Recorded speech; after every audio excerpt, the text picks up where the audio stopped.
Ad and Zoe here. We've just finished our tour of the romantic road in Germany and now we're heading back home to Blighty. Yes. And today we're in the city of Luxembourg, in Luxembourg, and we're having a little tour around and hopefully we're going to go and see this cathedral here. It's an impressive church, lots of stained glass windows. They have a very large organ, not one, two, no, three, no, there's a fourth one, 4 organs. Maybe they're deaf in Luxembourg. Just across from the church is this amazing, well, let's call it a valley, shall we? You've got this large bridge, there's 2 levels to it, spanning the whole valley. There's obviously the top level and you see those people underneath? That's a footpath. Oh, there's a cyclist coming along. I think I'm geeking out over a bridge. Then over there is a magnificent building. We don't know what it's called just yet, but I'm sure we will. Now that bridge I was just talking about is called Pont Adolphi or Adolphi or something like that. Anyway, we're underneath all that traffic. We're actually in that walkway, hoping to get a really good view, but we can't really see much, to be honest. Yeah, because you're lower down, you're not going to see much. And people just cycling through. So we were over there where those flags were, just about there on near those trees. And that's the cathedral. Now I hadn't realised how tall and pointy those spires were. Well, we have found it. It seems to have many names and I'm not entirely sure what it's for. It's got on the door there, just above the door, spare keys. Now we're over here, I can tell you, it's a bank. So you can't do any guided tours, but it is a very impressive bank, isn't it? Beautiful. So here's another impressive building. Now, this one is also called Spare Keys. Now, what idiots are we? From Luxembourgish, translated in English, is savings bank. And there's a few more over there, savings banks. Idiots. This is a learning channel where we learn and you have a laugh. Right, we are back at the campsite and Herman, and yes, you heard me right, I said campsite. This is the first campsite that we've actually used this year on holiday in Germany. This campsite is called Camping Kockelschuhe, I think it is. Cost us €24 for one night, and that is without electric hookup. It doesn't seem to be any parking or Stellplatz or airs in Luxembourg city itself. 5-10 minute walk away is a bus, and I don't know if you know this, but public transport in Luxembourg is free. Bargain. Now, of course, they have a shower block and with toilets and whatever.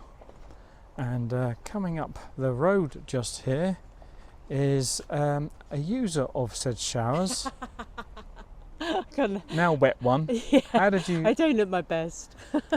What are the showers like? It's the freaking pushing of the button thing, which I hate. But they're very hot and yeah, very nice, very nice. So the showers are hot, but you got to press that button. And right opposite the facility block is a bar and restaurant. We have now left Luxembourg and now we're in Belgium, a little place called Spontin, and we're heading back to Calais. I think our next destination might be Ypres, but that will be tomorrow, I think. Yes. Today we're going to explore this little area, tiny little village, and later on we'll show you where we're parked up, because it's quite a nice little place, isn't it? Yes. Yeah, so let's go and see if we can get some access to this lovely chateau. Well, here is the entrance, but I can see through the other side it gets better. Look at that tiny little chateau, looks amazing. Well, I just found out that it is actually open to the public on Wednesdays, Saturdays and Sundays, costing €8. I mean, just from the outside it looks spectacular, doesn't it? You've got a nice moat there with some fish in as well, I do believe. and the guy's given us a leaflet in English because it's you can wander around and take a look at the inside, but it's also a guided tour, I do believe. But I think you might have to reserve that. Yeah, we just spoke to the landlord or the owner, and he said we can go in. The reason for that is because he's here. So I think we're being very lucky. Here is one of the rooms, grand piano, fine wooden staircase leading all the way up to this balcony.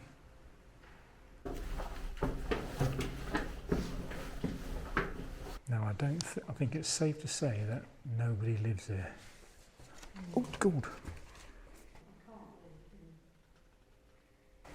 Another creepy stone stairway. Yeah, still renovating it, of course, I think. What do you mean you think?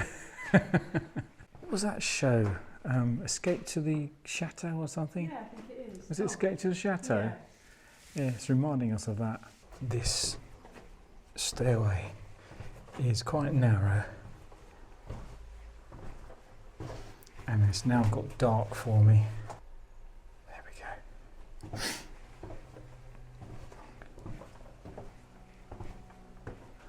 Oh, it's the cellar.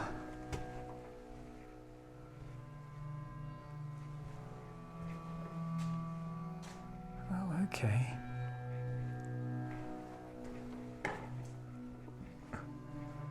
Now we're back out here. Ah, okay. Got to find Zoe now. Well, there she is. And we're back outside. So we basically explored this level here, this level, and that level. Oh, there's two more. I didn't even realise. And of course the cellar. Fascinating place though. Oh, what's that?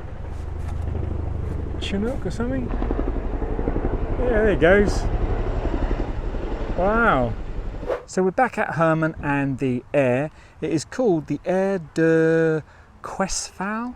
Now it costs €13 for a night, and that includes electricity. So this is the first time that you've actually plugged in on this holiday. And now everything has been charged that needs to be charged. So we're using it all up. All the lights are dimmed all around us as well. Now I'm at the entrance, obviously that is the barrier, and this is the payment machine. Yes, payment and entry, which is new for us. We've not come across this before. But so basically you put your, do your credit card and whatever, blah, blah, blah. There is no coin machine. It's not a coin, it doesn't accept coins. But the other thing is that you get a little barcode. So I guess the barcode, you scan the barcode and it lets you out. But also you scan it here and it turns the water on, the fresh water. Very new, I believe, and I've never seen anything like that before. So it sounds all very complicated, but it wasn't really. It's all in English and many other languages. Here is the drive over grey waste emptying and toilet and fresh water just there. Quite a few spots here. I think there's about 20. And the pitches are all very similar. Hard standing, with a nice little greenery between them. Good morning everyone. Ads and Zoe here. Still in Belgium.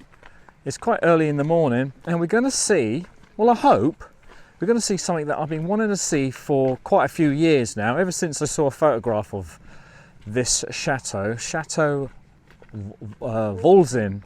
Walzin. It is a private chateau, so you can't go in. Even got a bridge for us here. I didn't even...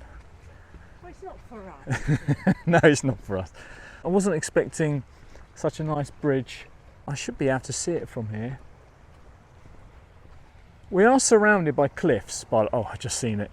High cliffs behind us. And over there is the chateau. I could just barely see it, so you're not going to see it on the camera. The road to this location, bearing in mind there's no car park, it's just an area. Very narrow. Very narrow. Maybe we should stop right there. It's getting a bit narrow.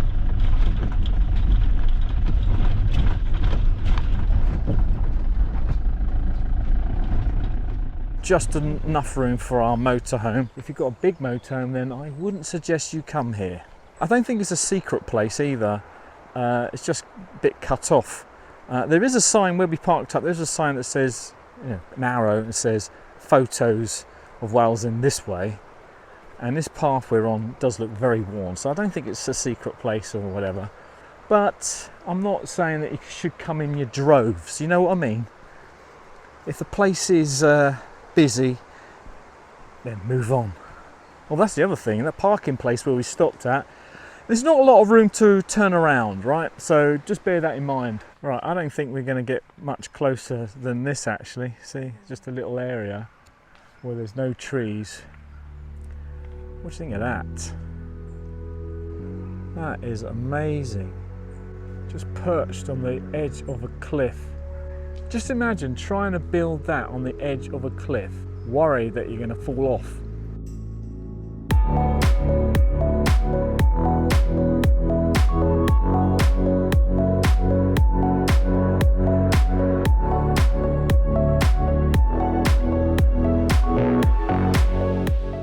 Did you like that? I did like it. I think it was worth it, but coming down here I thought, oh goodness, because it was getting narrower and narrower. Yeah.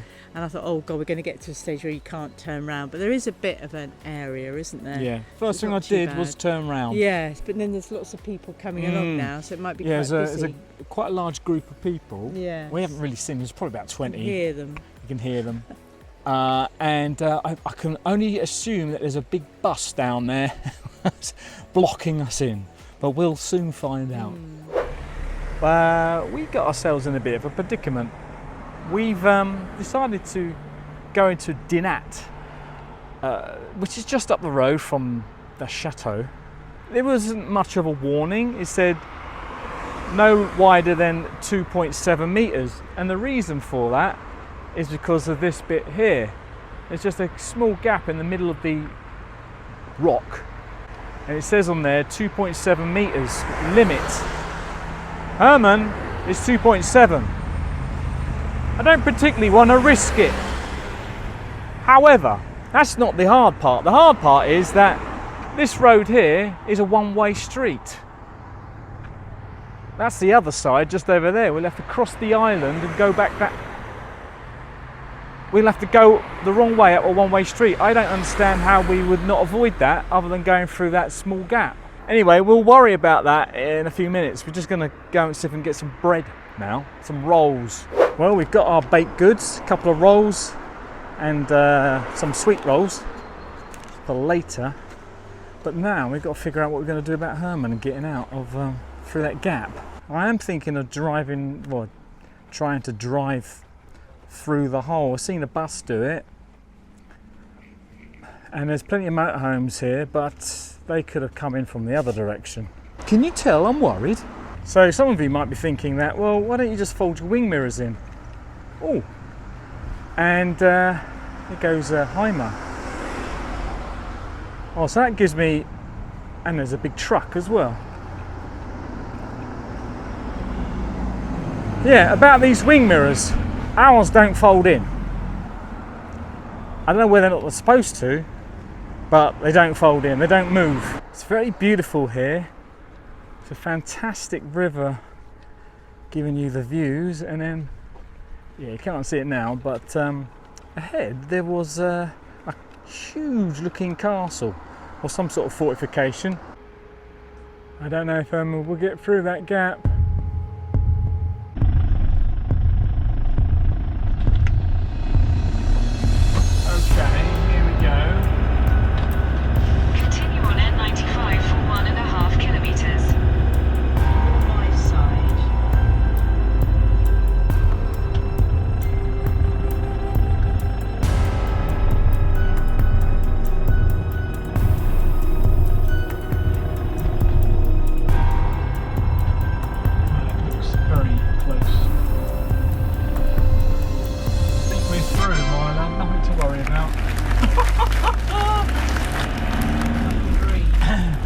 Honey, let's breathe.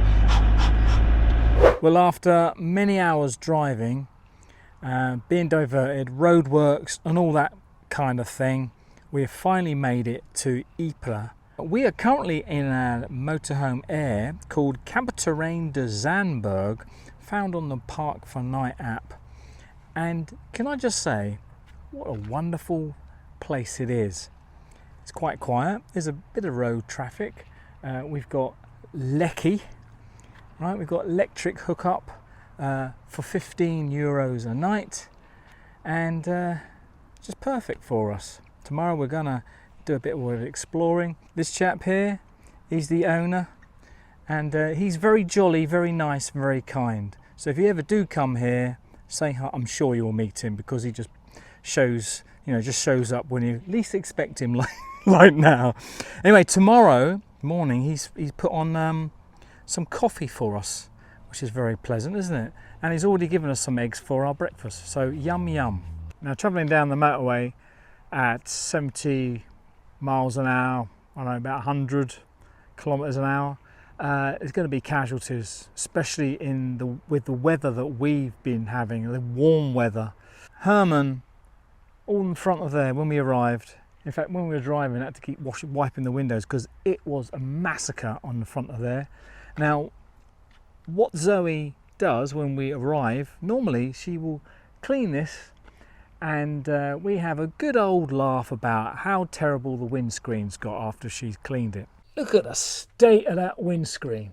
In a way, I wish she hadn't cleaned it. Look at the state of it. No, but I just took off the gnats. I could just give it another little clean. No, I think we'll leave it like that.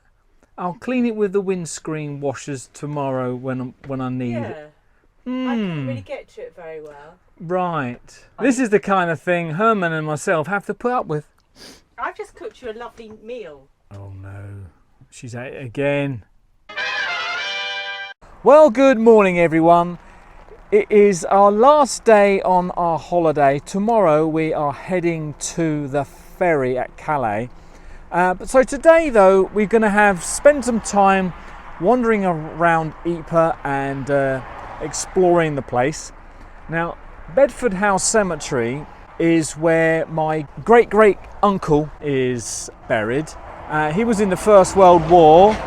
He joined up at the age of 17 and he didn't last 3 months, which is a bit of a shame.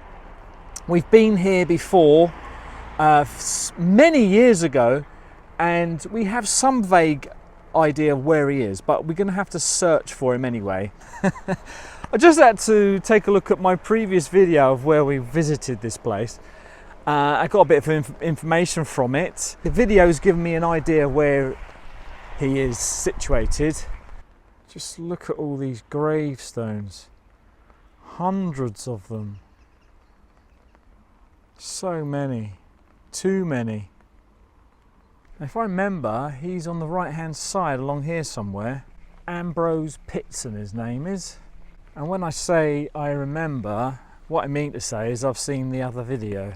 I'm literally looking at my video and checking out, he's got to be here, and comparing where we are in relation to that monument there. He's here, I'm sure he's here. That is more or less lined up now. So he's just found him. You're in exactly the same spot as you were before. So there he is. So 98, 96, Private A.A. Pitson, Oxford and Bucks, Light Infantry, 21st October 1914, age 21. And it says on the bottom there, Father, brothers and sisters, may God have you in this keeping till we meet again. On the end of the row, the last stone actually has a number on all of these. This is 13B. That's how we're going to remember it. His neighbours His neighbour? Yeah, We're not going round for tea. His neighbour, other than that Daddy Longlegs, is a soldier of the Great War, unnamed. And at the other side is 6515 Private J.A. Durbin. Shall we get out of this rain? Yeah, let's do that. Bye! Bye-bye. So the next place we've arrived at is in a very weird location. We're in an industrial estate, but we're standing in the Yorkshire Trench and dugout, which is a restored British trench.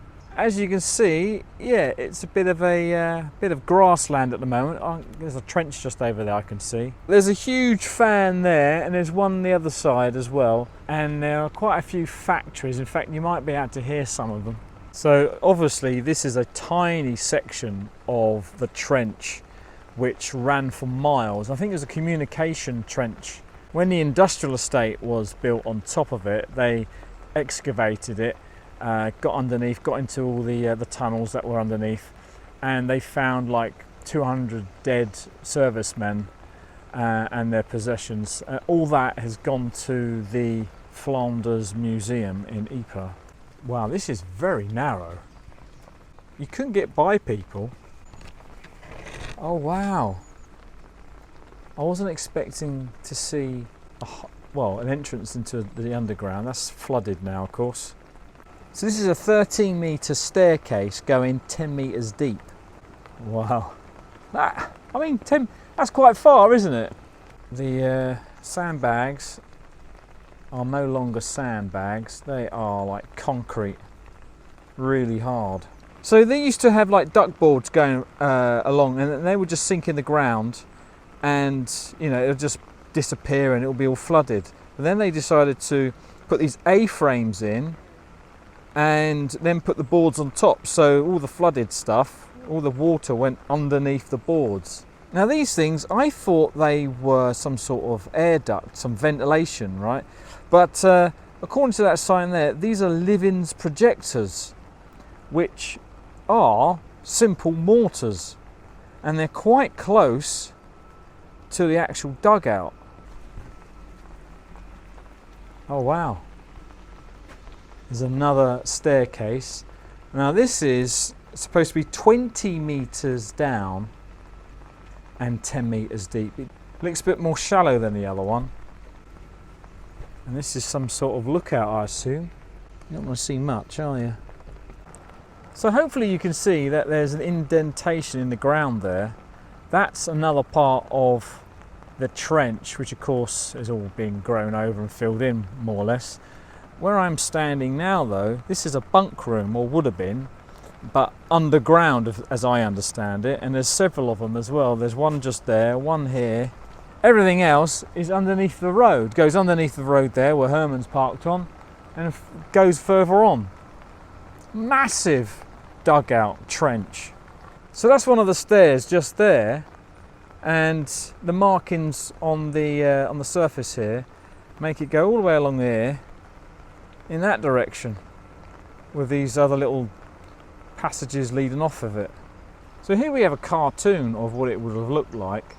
So this is the trench that we've just been walking along. There's one set of stairs, and here's the other set of stairs that I've just been pointing at. And then if you go down the steps, you come to the pump room, and you've got a few bunk rooms here. That's quite fun, isn't it? It's quite interesting. Right, on to our next destination in this terrible weather we're having. Now just a little north of Ypres is Langemark. This is where we are now. This is a German cemetery. Right, if you go inside, it's quite an impressive entrance. It's like a mosaic of gold cross there. Through here, these walls have got wooden plaques on them, and they are full of names. Yeah, it just looks like a normal wall from a distance. But there are thousands of names on these walls. Through the other side is a huge map of, well, Europe really. Ypres just there. There's Langemark. And then all the way over here, you've got Holland, Germany. It's carved into panels of woodwork, including a bit of woodworm too, by the looks of things.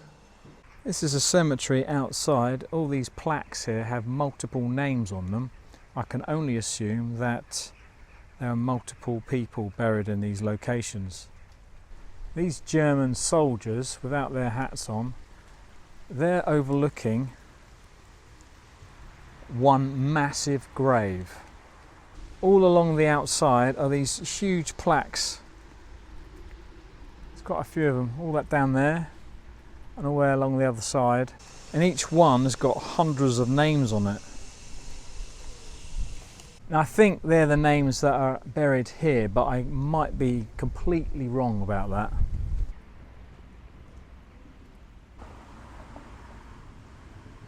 All these stones have many people buried in this same location. So for instance, this one actually has the numbers at the top here. I guess that's just a count. So we're up to 16,445. That's 10 people in this group here. And there's another 10 people in this group here. So 20 people are buried here. There's 20 people in one, surely not in one location, surely.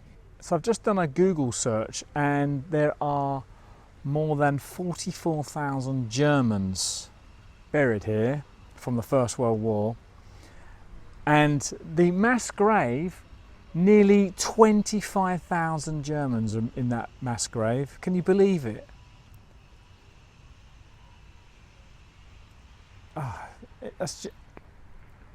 And actually doing that and actually putting people in the ground, so many people. Right, on to our next destination.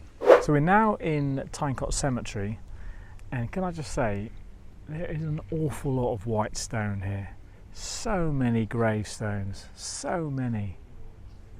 But I think the biggest,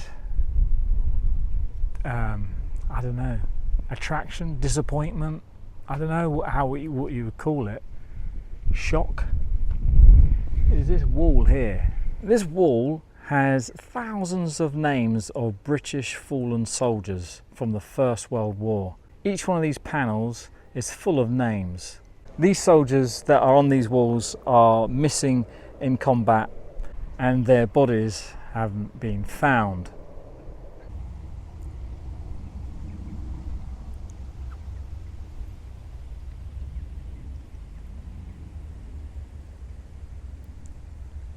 It's sad to think that men like these three soldiers here, soldier of the Great War, unnamed graves, they're probably on that wall somewhere. So the central monument, according to that sign there, if I understand that right, it is actually built on top of the Dinant blockhouse, which was captured by the 3rd Australian Division during the war. So the white is the monument walls, but this is the original blockhouse. So we're into the evening now, and every day at 8 o'clock at the Menin Gate they have a ceremony to honour the war dead, and of course it's going to happen now, and that's why we have walked all the way from the Motorhome Air to here. It's taken us half an hour. We've moved Airs, by the way, so it's a bit closer to the main town, and of course it's very busy already, and we've still got like 20 minutes. And inside the walls are covered with thousands of names. So there's names all along there, all on that one, thousands of names.